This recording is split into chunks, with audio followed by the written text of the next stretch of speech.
Bonjour tout le monde, aujourd'hui c'est une nouvelle vidéo encore une fois sur les figures de style. J'espère que ça va vous plaire, vous me dites dans les commentaires et voilà. Donc le premier truc, c'est le plus simple, personnellement je le trouve vraiment très voilà. Il faut comment c'est la comparaison, elle consiste à établir un rapport de ressemblance entre deux éléments. Dans cette figure de style, il y a le comparé, le comparant et l'outil de comparaison.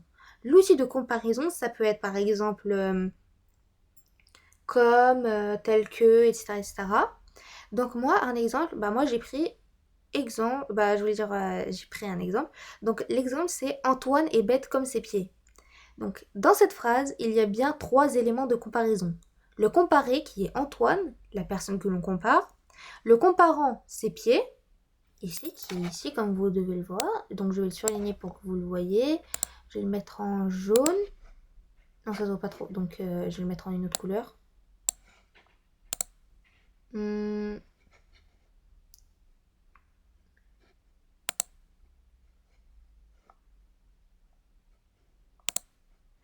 en mettre en jaune. Donc ses pieds, donc c'est le comparant, c'est ça. Donc on va le mettre comme ça. Après, donc Antoine, c'est le comparé. Après, l'outil de comparaison, c'est comme. Donc on voit que Antoine et le comparant, ses pieds, sont mis en parallèle avec des caractéristiques communes, avec une caractéristique commune qui est la stupidité. Après, un autre exemple pour être plus, pour aller plus loin, c'est ce matin, la mer est comme un miroir. Ça a dû être beau. Dans cette comparaison, la mer est comparée à un miroir. Ces deux éléments comparés partagent une caractéristique commune. Ils sont tous les deux réfléchissants. Donc c'est qu'en fait, on peut voir notre reflet. Donc là, je passe à une deuxième figure de style qui est la métaphore. La métaphore est très proche de la comparaison. Mais contrairement à elle, il n'y a pas d'outil de comparaison. La comparaison montre directement une similitude, tandis que la métaphore laisse le lecteur la deviner. Un exemple, je vous dis par exemple, la planète est une poubelle. En fait, la planète est une poubelle, ça veut dire la planète, elle est très polluée, il y a beaucoup de déchets et tout. Par exemple, il y a le septième continent et tout, voilà. Mais voilà. Donc, je reviens à mes moutons, revenons à nos moutons. Donc, l'explication, pourquoi est-ce que c'est une métaphore? Donc, cette phrase est une métaphore car il y a un lien qui est établi entre deux réalités. On compare la planète à une poubelle, sans terme explicite de comparaison. Avec les années, donc un autre exemple, avec les années, Julie a gardé sa taille de guêpe. Donc ça, en fait, la taille de guêpe, c'est quand c'est une personne toute mince et tout. Donc après, l'explication, c'est que dans cette phrase, on compare la taille de Julie à celle d'une guêpe. Cette métaphore souligne la similitude. Donc elle établit un rapport de similitude. Genre, voilà, vous avez compris ce que je voulais dire. Je sais pas si c'est français, mais voilà. Donc elle établit un rapport de similitude entre la taille fine de Julie et le segment fin de la guêpe que l'on appelle pétiole. Donc je vous montre à quoi ça ressemble la pétiole.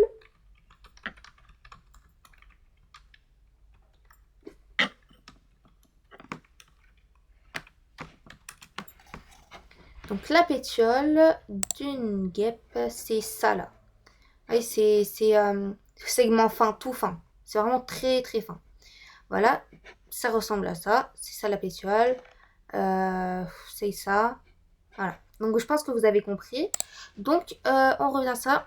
Donc il n'y a pas de mot de comparaison. Donc ça en fait, c'est comme la comparaison, mais il n'y a pas d'outil de comparaison. Après, on passe à une autre figure de style encore une fois. Donc c'est la personnification. La personnification, c'est une figure de style qui attribue des caractéristiques humaines, gestes, attitudes, comportements, etc. à un animal ou à une chose concrète ou abstraite. La personnification est très utilisée dans le domaine publicitaire, dans la poésie ou dans la vie quotidienne. Par exemple, la batterie de mon téléphone est morte. C'est pas possible que la batterie de mon téléphone elle soit morte. Donc la batterie est une source d'énergie rechargeable que détient un portable. Une batterie ne peut donc pas mourir au sens propre du terme. Seul un être vivant peut mourir. Dans cette phrase, on attribue donc une capacité humaine à une batterie. Il s'agit bien d'une personnification. Un autre exemple, c'est que la porte elle grince de douleur. Est-ce que vous avez déjà entendu, est-ce que vous pensez qu'une porte, c'est possible qu'elle cause de douleur? La porte, le plus souvent, elle est faite en bois. Imaginons qu'elle est faite en bois. Le bois, il ne ressent pas une émotion. C'est pas un être vivant. Donc ça, c'est une chose inanimée.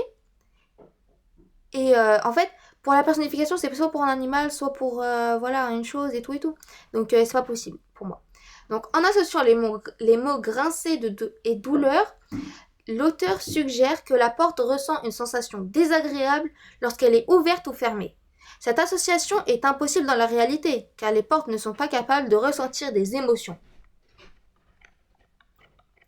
Encore une autre, celle-là, elle est toute courte. La périphrase.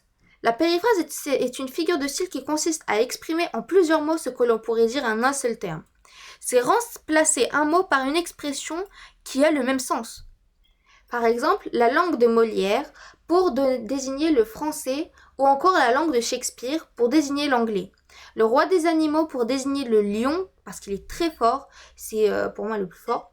Et il y a encore le meilleur ami de l'homme, donc ça représente le chien pour désigner le chien. Enfin, l'île de beauté pour désigner la Corse. Encore une autre figure de style, l'antithèse. Bon, l'antithèse, c'est une figure de style et elle oppose très fortement deux mots ou deux expressions qui ont un sens opposé et qui appartiennent à la même catégorie grammaticale, nom, verbe, adjectif, etc. Donc par exemple, le malheur des uns fait le bonheur des autres. Ce proverbe signifie qu'un événement néfaste qui arrive à une personne est bénéfique à une autre. Ce proverbe est une antithèse. Les noms malheur et bonheur s'opposent, ce qui intensifie le contraste entre les deux.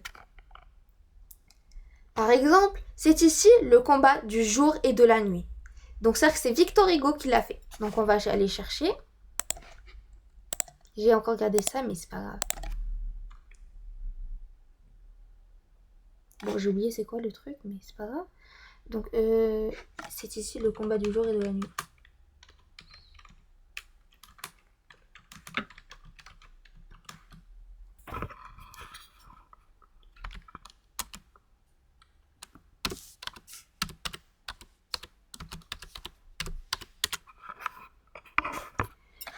Donc, ils disent que cette phrase de Victor Hugo contient 10 mots. Il s'agit d'une citation très courte. Voici les définitions des mots. Bah, ça c'est, voilà.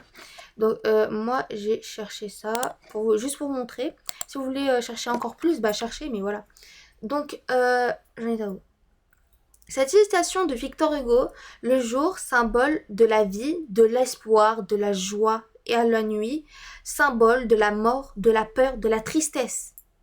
Donc c'est qu'en fait, le jour, ça symbolise la joie, enfin, ça représente plus un truc joyeux, c'est plus un truc dynamique, vous voyez, alors que la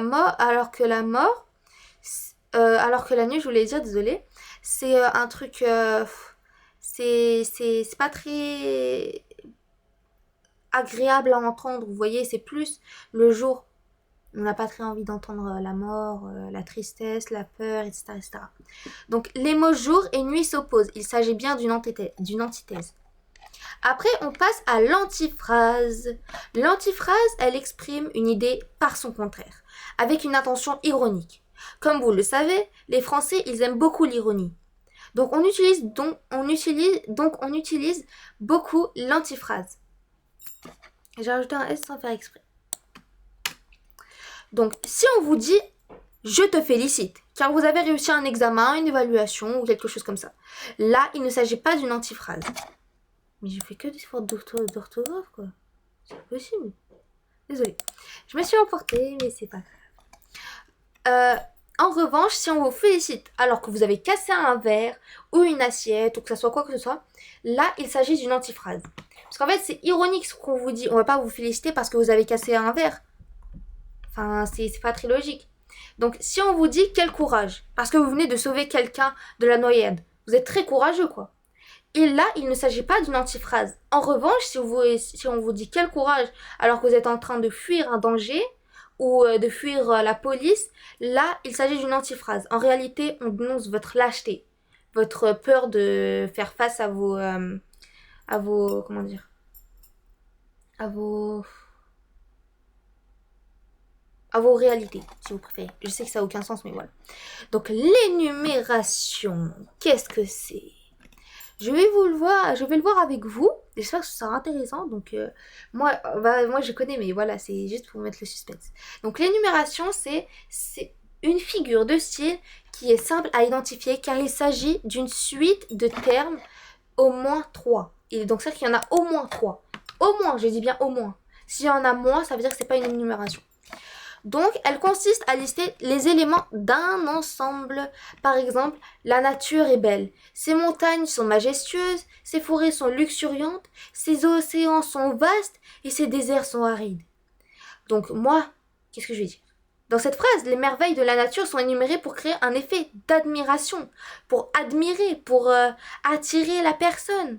Vous voyez? Par exemple, quand c'est dans un roman et tout, ça va être plus attirant que la nature est belle, tout court. Donc après, encore un autre exemple. Pour réaliser ce plat, il me manque des ingrédients. Des oignons, du basilic, des poivrons et des carottes. Donc, c'est une énumération parce qu'on voit qu'il y a plusieurs trucs qui me manquent. Donc, c'est-à-dire qu'il y a des oignons, du basilic, des poivrons, des carottes. Et c'est plus de 3 mots. 3 éléments. Donc là, je passe à une autre. L'hyperbole. Donc l'hyperbole, cette figure de style consiste à exagérer la réalité. Elle est très utilisée en français. Par exemple, j'ai une tonne de devoirs à faire. Il est impossible d'avoir une tonne de devoirs à faire. La personne exagère pour souligner le fait qu'elle a une quantité importante de devoirs à faire. Par exemple, je voulais déjà répéter 1000 fois.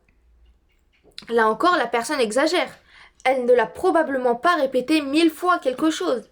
C'est-à-dire, elle ne l'a pas probablement fait, elle ne l'a probablement pas répété 1000 fois quelque chose. Elle n'a probablement pas répété 1000 fois quelque chose. Je rajoute tout le temps le lieu, c'est pour ça que je vais répéter. Ce nombre est énorme, c'est impossible quoi.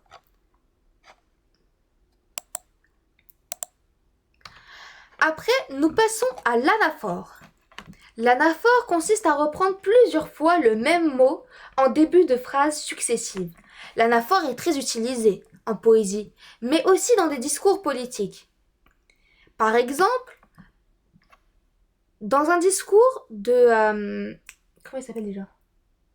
De Charles de Gaulle, il dit Paris, Paris outragé, Paris brisé, Paris martyrisé, mais Paris libéré. J'ai écrit 2 fois Paris, mais voilà. Et en fait, là, Charles de Gaulle a répété Paris à chaque début de phrase. Après, il y a aussi François Hollande, dans un discours politique lui aussi. Il dit « Moi, président de la République, je ne traiterai pas mon Premier ministre de collaborateur. Moi, président de la République, je ne participerai pas à des collectes de fonds pour mon propre parti dans un hôtel parisien. Moi, président de la République, je ferai fonctionner la justice de manière indépendante. » Je prends un petit peu trop le ton, mais voilà. Passons à une autre figure de style. L'euphémisme. L'euphémisme fait vraiment partie de notre quotidien. On l'utilise dans les médias, dans le domaine social et médical. On utilise l'euphémisme pour éviter de nommer explicitement quelque chose qui serait désagréable, vulgaire ou brutal à entendre. L'euphémisme permet d'adoucir quelque chose qui serait déplaisant. Par exemple, ton grand-père nous a quittés. Je peux mettre un E si par exemple c'est une fille, mais si par exemple c'est une fille et un garçon, et ça veut dire que c'est singulier. Je vous fais un petit peu de grammaire en même temps, mais c'est pas grave. Donc après, l'explication c'est que mourir est un terme dur à entendre pour un enfant. Le fait d'utiliser le verbe quitter au lieu de mourir a pour objectif d'adoucir la réalité afin de la rendre plus supportable pour l'enfant. Un autre exemple. Il a été remercié par son entreprise. Quand on dit il a été remercié par son entreprise, au lieu de dire qu'elle a été licenciée par son entreprise, là encore, il s'agit d'un euphémisme. Le locuteur souhaite diminuer le côté désagréable de la situation. La dernière, c'est la litote. La litote ressemble beaucoup à l'euphémisme, mais contrairement à l'euphémisme, la litote permet d'atténuer une expression non pas pour cacher la réalité, mais pour lui donner plus de force. La litote se construit généralement avec une double négation. Une négation grammaticale et une négation lexicale. Par exemple, Il ne fait pas trop chaud, alors qu'il gèle, mais c'est pas grave. Il ne fait pas très chaud signifie en réalité qu'il fait très froid. Dans la phrase, il y a bien la négation grammaticale ne pas et la négation lexicale avec l'emploi du mot chaud, pas du mot, désolé, du mot chaud qui est le contraire de froid. Avec la litote, le locuteur, plutôt que d'affirmer une chose, il nie son contraire.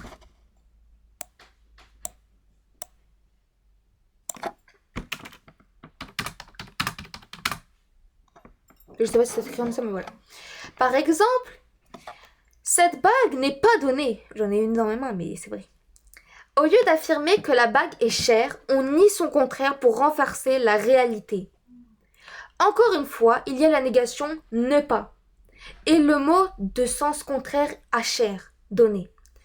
Donc aujourd'hui, là j'ai fini ma vidéo, j'espère qu'elle vous aura plu, c'est vraiment, j'espère vraiment qu'elle vous a vraiment plu, et n'hésitez pas à mettre un petit like et de vous abonner et de mettre un commentaire si ça vous a plu, vous me le dites en commentaire, et s'il y a un truc que vous n'avez pas compris, je vous l'expliquerai plus précisément, encore plus, et voilà, donc j'ai fini ma vidéo et voilà, bye.